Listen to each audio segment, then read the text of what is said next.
it's like, where's the fantasy? And that's the whole point about fashion that's so interesting to me. It's all about fantasy and making these fantasies a reality. And so, we're always copying what we did in the 90s. Everyone loved that era. And it was sort of like, I don't even know where I'm going, but it's no. I think there's a lot of strong points in there. First off, I call it a sickness.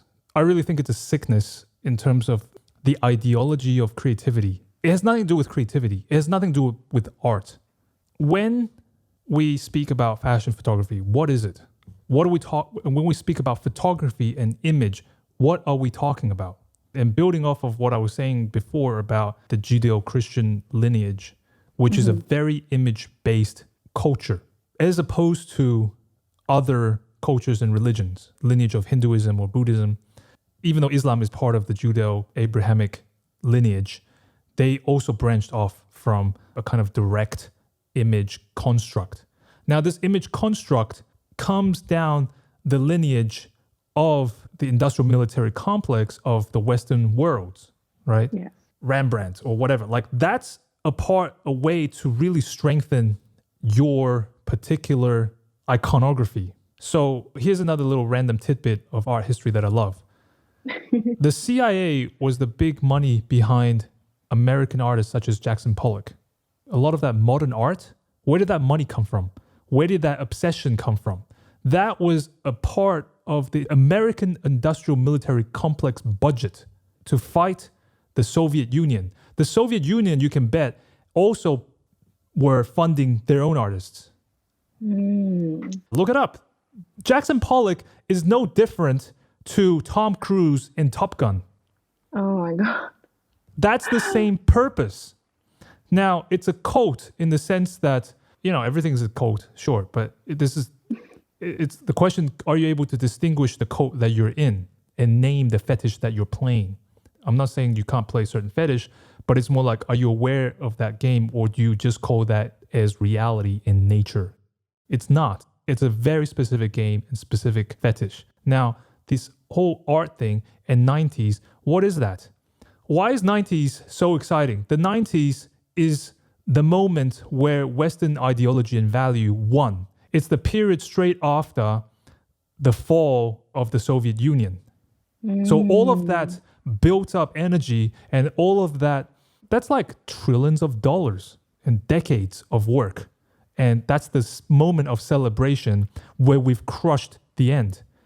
And so post-90s is the beginning of nothingness.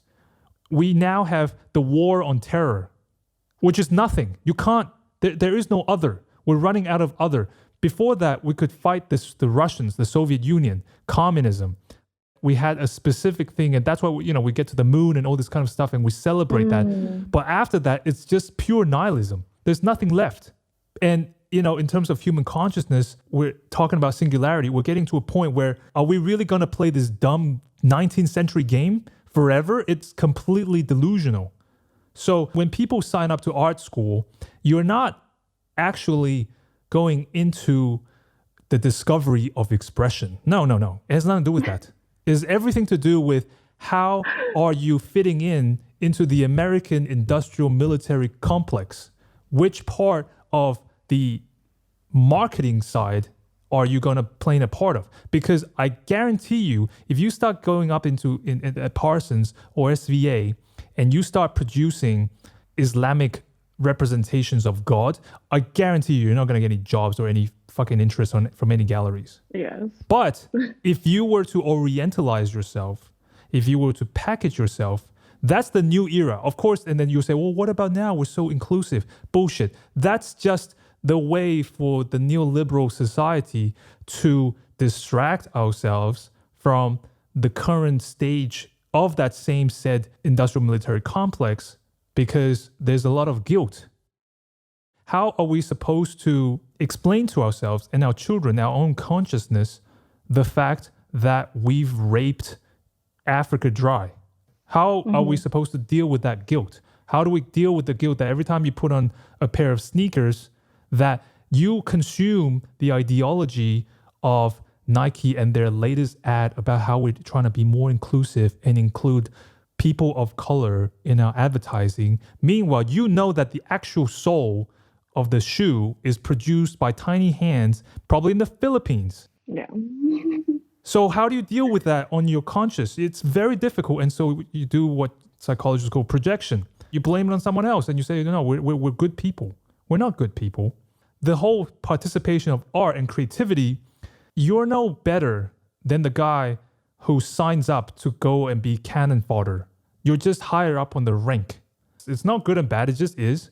But I think the denial is what making everybody ridiculous. And in fashion, there's an active dumbing down of oneself, because I think the truth is it's actually very simple. I'm not speaking of anything, so you don't have to go read some really horrible French translation of Baudrillard or Foucault and it makes no sense. It's not that complicated. It's just like through the language translation, it's very hard, but it's like, I think it's so simple and so stupid that people don't want to hear it.